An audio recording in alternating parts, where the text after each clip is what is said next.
जय मसीह जय मसीह। आशा करता हूँ आप सब लोग प्रभु के अनुग्रह से खुश हैं, आनंदित हैं। और इसीलिए हम प्रार्थना के लिए उपस्थित हैं। अभी भी हमें जिंदा रखा है प्रभु ने। दुनिया का लगभग आधा हिस्सा लड़ाई झगड़े में ही है, युद्ध और भयानक मृत्यु के चपेट में है। अभी भी हम हमारे इस देश में स्वतंत्र है, इसलिए हम प्रभु को धन्यवाद देना है। लेकिन हमें इस बात को भी ध्यान रखना है कि हम बिल्कुल अंत में हैं, और प्रभु कभी भी आ सकता है अपने मंडली को उठा के ले जाने के लिए। वो आज रात ही हो सकता है, या बस कुछ ही दिनों में, कुछ ही मिनटों में। तो हम प्रभु के आगमन के लिए हमें तैयार सिद्ध रहना हमारा कर्तव्य है, हमारा काम है।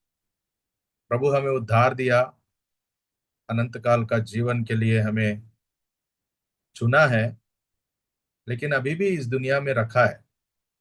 उद्धार पाने के बाद क्यों हम इस दुनिया में है, इस बात को जब सोचते हैं, समझते हैं कि प्रभु हमें तैयार कर रहा है। और इस दुनिया के कठिनाइयों में, कष्टों में, मुसीबतों में जैसे अन्य लोग भी रहते हैं, वैसे ही हम भी हैं। लेकिन फर्क यह है कि अन्य लोग उन परिस्थितियों में कैसे वो रिएक्ट करते हैं, उनकी प्रतिक्रिया क्या होती है, और उन परिस्थितियों में हमारी प्रतिक्रिया क्या होती है। यही फर्क है मसीह में और अन्य लोग। इसके लिए हमें खास परमेश्वर का शक्ति और सामर्थ का जरूरत है। हम एक वचन पढ़ेंगे, इफिसियों की पत्री 6 अध्याय का 10 पद। इफिसियों का 6 अध्याय का 10 पद। Efficiency 6 and verse 10। एक ही पद पढ़ेंगे और प्रार्थना के लिए इसमें से कुछ बातों को हम समझेंगे। निदान प्रभु में और उसकी शक्ति के प्रभाव में बलवंत बनो। निदान प्रभु में और उसकी शक्ति के प्रभाव में बलवंत बनो। महान परमेश्वर, हमें आप निर्बल, कमजोर स्थिति में ही आप हमें उद्धार दिया, मुक्ति दिया। निर्बल लोगों को आपने नकारा नहीं, बल्कि आप निकट बुलाया। और प्रभु जी, आपका पवित्र लहू के द्वारा हमारे हर एक पाप को धोया, शुद्ध किया। और तब से लेकर अभी तक आप हमारे जीवन में वो अद्भुत काम जो आप चाहते हैं कि आपका पुत्र प्रभु यीशु मसीह के स्वरूप में बदलना है, उस काम को आप कर रहे हैं। प्रभु, हम अब धन्यवाद देते हैं। उस काम में हम भी सहयोग करें और हम आत्मिकता में बढ़ते जाए, ये आपकी इच्छा है। सहायता कीजिए प्रार्थना के समय में प्रभु, आप हमसे बोलिए, बातचीत कीजिए। प्रार्थना के लिए हमें तैयार कीजिए। हर एक को प्रभु जी आपके आत्मा के द्वारा प्रभु जी जो कुछ सिखाना चाहते हैं हमें, आप सिखाइए। आपका वचन के द्वारा हमें प्रभु जी नए रीति से आपके सेवा में हम बढ़ने के लिए सहायता कीजिए। प्रार्थना सुनिए, प्रभु यीशु मसीह के नाम में मांगते हैं, आमीन। आमीन। ठीक है। यहाँ पे एक बात बड़े गंभीरता से लिखा है। जो मेरे पास जो हिंदी बाइबल है उसमें यही लिखा है। अगर कोई और भी एक बार पढ़ दे, हिंदी जो पढ़ सकते हैं अच्छे से, एक बार 6 का 10 पढ़िए, इफिसियों का। अंत में मेरे भाइयों, प्रभु में और उसकी शक्ति के प्रभाव में बलवंत बनो। Thank you. अंत में मतलब इसमें मेरे पास जो बाइबल है निदान करके लिखा है, मतलब अंततः, मतलब आखिरी में, अल्टीमेटली। एक बात कह रहा है कि आपको अंत में इस बात को बहुत अच्छी तरह समझना है कि प्रभु में और उसकी शक्ति के प्रभाव में बलवंत बनो। प्रभु हमें इस दुनिया में जब कमजोर थे, तो निर्बल थे, अज्ञानी थे, पहला कुरिन्थियों का पहला अध्याय 26 पद के बाद वहां से जो पढ़ते हैं हम, वहां पे जब देखते हैं, जब हम निर्बल ही थे, प्रभु हमें चुना बलवानों को लज्जित करने के लिए, ज्ञानवानों को लज्जित करने के लिए। तो उस समय प्रभु हमें चुनकर उसके झुंड में, उसके कुटुंब में, परिवार में लाया, और वहां पे आकर हम अभी बलवंत बनने के लिए, निर्बल रहने के लिए नहीं। निर्बल तो हम पहले थे, वहीं से हमें प्रभु ने छुड़ाया, और उसके जो सामर्थ की आत्मा को हमें हमें दिया है। अब जो है, हम दिन प्रतिदिन के जीवन में हम उस शक्ति में, उसके प्रभाव में, उसके स्वरूप में बढ़ते जाना है, बलवंत होते जाना है। बी स्ट्रांग, बलवंत बनो, बी स्ट्रांग। कठिनाइयां, कष्ट, मुसीबतें जब आते हैं, तब पता लगता है कि हमारे अंदर कितनी मसीहत है, हमारे अंदर का जो सामर्थ्य, तभी पता लगता है। तब तक तो चलते रहता है। अब जो दिन आ रहे हैं, हम देख रहे हैं हमारे भारत में भी जो ऐसे कष्ट, कठिनाइयां हमें सामना करना पड़ रहा है। अब जो है, आपके अंदर की सामर्थ कितना है, आपके अंदर जो बल कितना है, इस बात को समझने के लिए एक अच्छी तरह परीक्षा का समय है। यहाँ पे लिखा है कि प्रभु में और उसकी शक्ति के प्रभाव में बलवंत बनो। क्योंकि पौलुस इस इफिसियों की पत्री में इस सामर्थ्य के बारे में लगातार बात करते रहता है। पहला अध्याय से लेकर हम देखते हैं उसके सामर्थ्य में, उसके बल में हमें बढ़ना है, उसके प्रभाव में बढ़ना है। ये सारी बातें पहला अध्याय में भी हम देखते हैं। पहला अध्याय का 15 पद से लेकर जो पौलुस की प्रार्थना में हम देखते हैं, बार बार इस बात को स्मरण दिलाता है। और उसी तरह हम तीसरा अध्याय का, उस समय में भी, तीसरा अध्याय में भी, वहां पे भी खास करके 16 पद में देखिए, इफिसियों का 3 का 16 में, कि वह अपनी महिमा के धन के अनुसार तुम्हें यह दान दे कि तुम उसके आत्मा से अपने भीतरी मनुष्य में सामर्थ्य पाकर बलवंत होते जाओ। तो आत्मा से अपने भीतरी मनुष्यत्व में सामर्थ्य पाकर बलवंत होते जाना है। तो हमें कोई जिम ज्वाइन करना, कोई कसरत करके हमारे शरीर भौतिक रीति से हमें बल प्राप्त करने के लिए नहीं कह रहा है। इधर हमारे भीतरी मनुष्यत्व में सामर्थ्य पाना, ये प्रभु का दास पौलुस पवित्र आत्मा का सामर्थ्य के द्वारा, अगुवाई के द्वारा इस बात को लिख रहा है। तो strengthened in the inner man. So inner man, भीतरी मनुष्यत्व, जो अंदरूनी मनुष्यत्व, वो बलवंत होना है।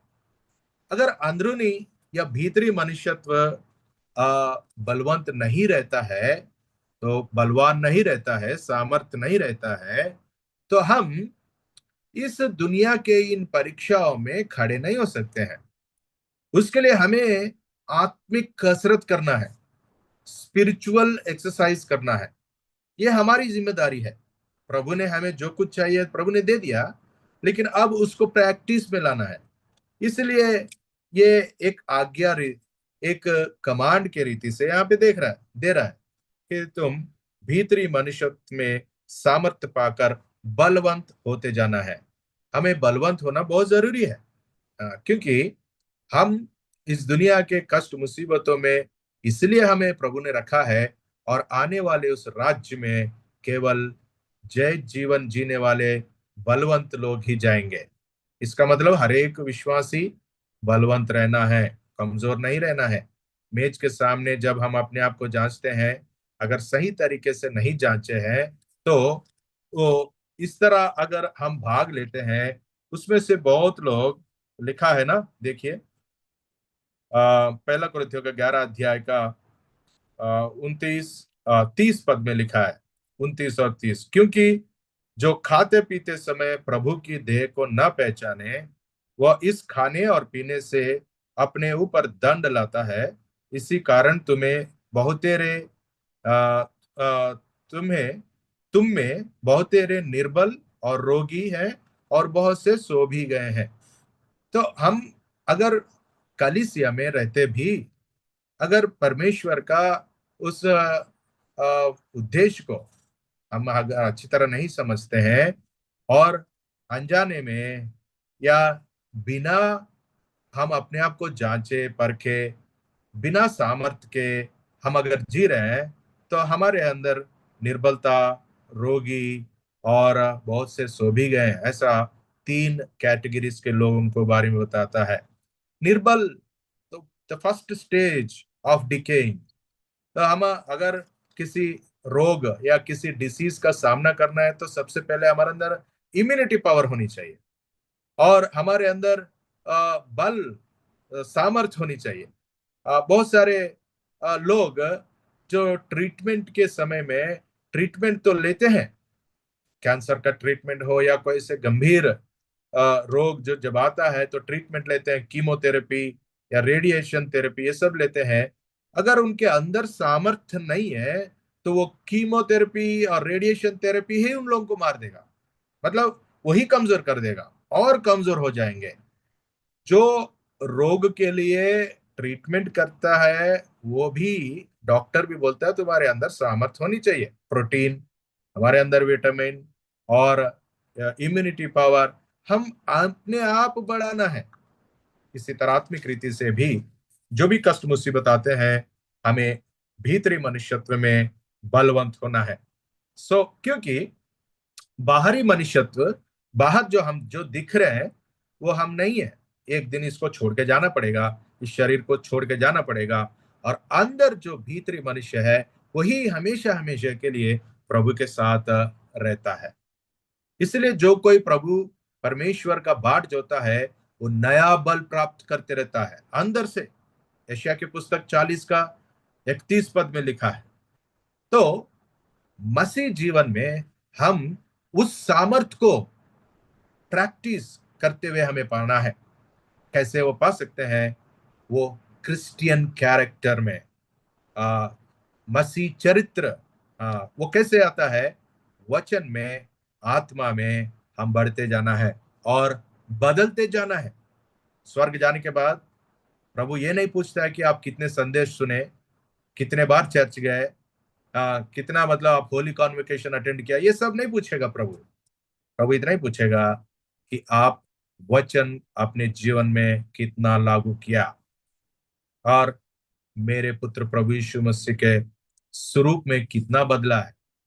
हालांकि हमें सब संपूर्ण रीति से वही सिद्ध करके लेके जाएगा, लेकिन वहां जाने के बाद हमें समझ में आएगा कि प्रभु हमारे जीवन में जो कुछ वचन दिया है, उसका लागू करने का कितना महत्व है। अगर वैसा नहीं करेंगे, निर्बल रह जाएंगे। ये पहली बात है, ये पहली बात है। तो बहुत लोग जो विश्वासी जीवन में 20 साल 30 साल उनका अनुभव होता है, बहुत साल पहले उद्धार पाए हुए लोग हैं, लेकिन परिस्थितियां जब आती है तो पेशेंस नहीं रहता है, धीरज नहीं धरते हैं। बहुत लोग असंतुष्ट रहते हैं, डिससेटिस्फाइड रहते हैं, कुड़कुड़ाते रहते हैं। कहने के लिए तो मसीह है, कहने के लिए 30 40 50 साल का हमारा अनुभव है मसीहत में, लेकिन कंप्लेन करते रहते हैं। तो ये सारी चीजें क्या है? हम निर्बल लोग हैं। इसीलिए प्रार्थना कर रहा है पौलुस कि तुम्हारे भीतरी मनुष्यत्व में बलवंत बनते जाना जरूरी है। ये कब कर सकते हैं हम? जब उद्धार पाए। उद्धार पाने के बाद तुरंत प्रभु जो हमें देता है, जो अवसर देता है, मंडली में हो, व्यक्तिगत प्रार्थना में हो, व्यक्तिगत वचन सुनने में हो, उधर इधर के बातें नहीं, वहां पे क्या हो रहा है, ये क्या हो रहा है, वो क्या कर रहा है, ये क्या कर रहा है, उससे अच्छा हम हमारे अंदर वो बल, वो सामर्थ के लिए काम करना है। जब हम मिडिल एज में ही रहते हैं। मतलब अभी उद्धार पाके कुछ ही साल हुआ है, तो हम सामर्थ्य पाने वाले अगर होते हैं तो हम अनेक लोगों को सामर्थ्य के बारे में बताने वाले हो सकते हैं। एक मॉडल, एक नमूना बन के हम जी सकते हैं। नहीं तो हमारे अंदर कुड़कुड़ाहट रहेगी, नहीं तो हमारे अंदर धीरज नहीं रहती, नहीं तो हमारे अंदर असंतुष्टि रहती है, और कुड़कुड़ाना, ये सारी चीजें रहती है। अगर ये सारी चीजें हमारे अंदर है, प्रार्थना करना बेकार है, मंडली में जाना बेकार है। क्योंकि प्रभु हमें इन सारे चीजों को सिखाने के लिए ही तो ये दिया है। लेकिन यहाँ पे जाने के बाद भी, ऐसा करने के बाद भी हम बलवंत नहीं बन रहे हैं, तो क्या फायदा है वहां पे? तो भाई बहनों, प्रार्थना करते समय प्रभु हमें बलवंत बनाओ अंदर से। चाहे कैसी भी परिस्थितियां है, मेरी प्रतिक्रिया जो होगी उसके अनुसार मैं इस दुनिया में दिखा पाऊं कि मैं एक मसीह हूं। Cultivate spiritual strength, strengthen yourself in the inner man, not outer man. Outer man will perish। इसीलिए लिखा है ना, पहला दूसरा कोरिन्थियों का 4 का 16 पद में लिखा है। दूसरा कोरिन्थियों का 4 का 16 पद में लिखा है। देखिए वहां पे क्या लिखा है। एक बार अंकल मोजेस भाई एक बार पढ़ दीजिए। 16। दूसरा कोरिन्थियों का इसलिए 4 का 16। हाँ। इसलिए हम हियाव नहीं छोड़ते, यद्यपि हमारा बाहरी मनुष्यत्व नाश भी होता जाता है, तो भी हमारा आंतरिक मनुष्यत्व दिन प्रतिदिन नया होता जाता है। तो ये काम जो है, ये एक मसीह में ही होता है। जो उद्धार पाए हुए व्यक्ति उसी में होता है, क्योंकि उसके अंदर वो पवित्र आत्मा आके बसता है ना। वो पवित्र आत्मा परमेश्वर, और उस पवित्र आत्मा परमेश्वर का सामर्थ्य को जब हम समझते हैं, हम भीतरी मनुष्यत्व में, अंदर जो है हमारे मनुष्यत्व में, हम प्रतिदिन बढ़ते जाते हैं। अगर बढ़ना रुक गया है तो गड़बड़ है। ये बहुत जरूरी बात है। तो क्रिश्चियन कैरेक्टर में हमें बढ़ना है, उस सामर्थ्य में बढ़ना है। उतना ही नहीं, कोलिसियों के पत्र में भी लिखा है, एफेसियों में तो लिखा है, लेकिन कोलिसियों को भी वही बात को, मतलब ये बहुत इंपॉर्टेंट चीज है, बहुत ही महत्वपूर्ण चीज है। इसलिए यहाँ पे कोलिसियों का पहला अध्याय, कोलिसियों का पहला अध्याय 9 पद से लेकर आगे जब 2-3 पद पढ़ते हैं, वहां पे हमें समझ में आता है।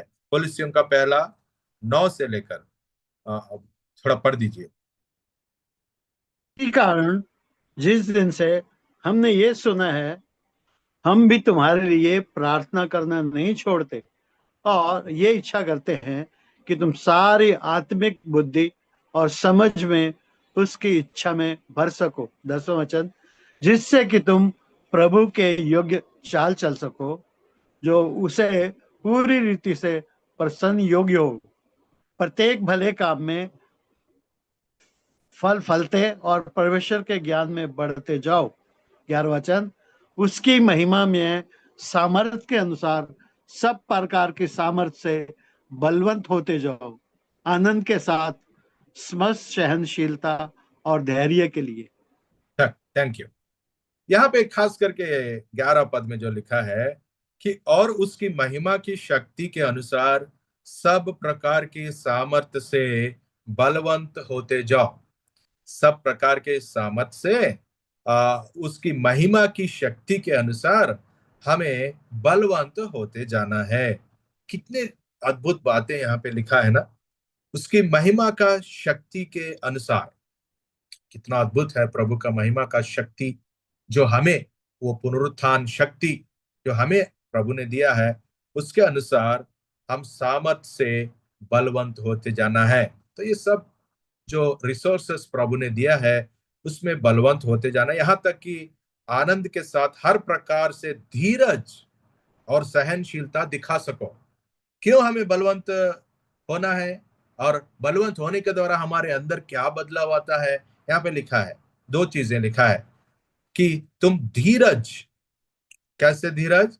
कि आनंद के साथ हर प्रकार से धीरज और सहनशीलता दिखा सको।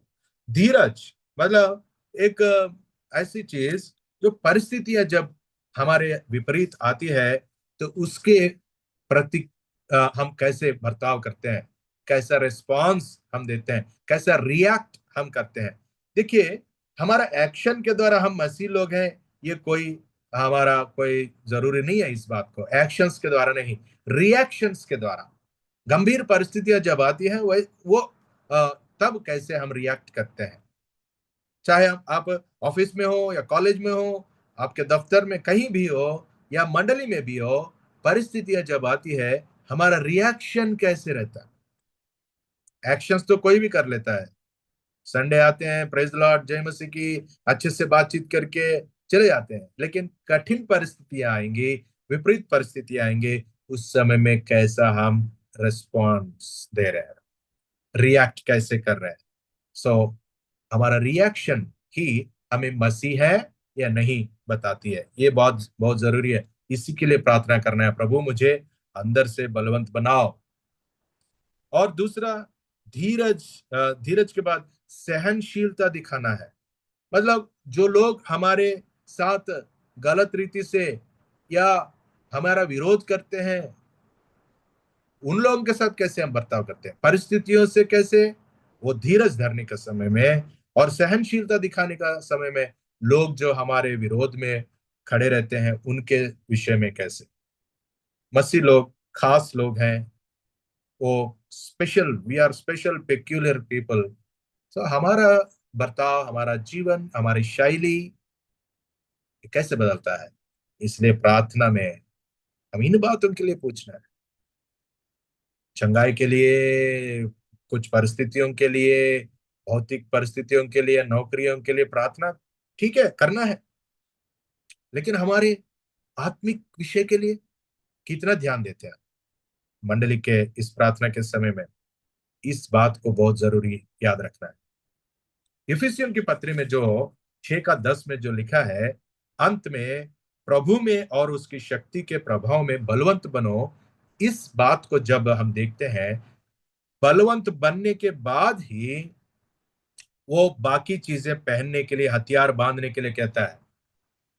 अगर एक कमजोर व्यक्ति वो सामर्थ्य हथियार पहनने से भी कोई काम का नहीं है, एक बलवंत व्यक्ति जब उन हथियारों को बांध लेता है, उस तलवार को लेता है, उस टोपा को पहनता है, तभी कोई काम का चीज है।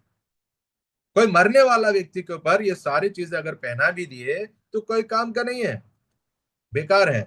वो खुद वो उन मतलब परिस्थितियों से, उन वस्त्रों से, उन चीजों से ही वो गिर जाएगा, मर जाए। हम समझना है इस बात को। अंदर से बलवंत जब होते हैं, तब बाहरी इन चीजों को जब पहनने का अनुभव आत्मिक रीति से हम पा सकते हैं। आखिरी में जब बलवंत बनते हैं, ये सारे हथियार बांध लेते हैं, उसके बाद हमें 18 पद में, उसी इफिसियों का 6 का 18 पढ़कर हम प्रार्थना में जाएंगे। और मैं पढ़ रहा हूं इफिसियों का 6 का 18। और हर समय और हर प्रकार से आत्मा में प्रार्थना और विनती करते रहो, और इसीलिए जागते रहो कि सब पवित्र लोगों के लिए लगातार विनती किया करो। इसलिए मंडली का प्रार्थना बहुत जरूरी है। ये सारे हथियार पहनकर, पहले बलवंत होकर, सारे हथियार पहनकर हम एक दूसरे के लिए विनती करना है, प्रार्थना करना है, आत्मा में प्रार्थना करना है और विनती निवेदना करना है। So intercessory prayer, praying for one another as a church is what is needed. This is the critical time. प्रभु बहुत जल्दी आने वाला है। इसलिए मंडली के जैसा प्रार्थना में इकट्ठा होके प्रार्थना करना बहुत बहुत जरूरी है। तो ये सारी चीजें हम समझकर, हम कितना बलवंत है, कितना बलवान है। अगर किसी चीज में, आत्मिक स्थिति में हम पीछे हैं, प्रभु से हम मांगेंगे और अपने आप को आत्मिक रीति से बलवंत बनाने के लिए प्रभु के ऊपर निर्भर होंगे, और कलीसिया के साथ हम साथ साथ चलेंगे। प्रभु आ रहा है कलीसिया को ले जाने के लिए, उस कलीसिया में हम भी रहेंगे और लेके जाएंगे। इस धन्य आशा के साथ हम प्रार्थना में जाएंगे। धन्यवाद। Thank you.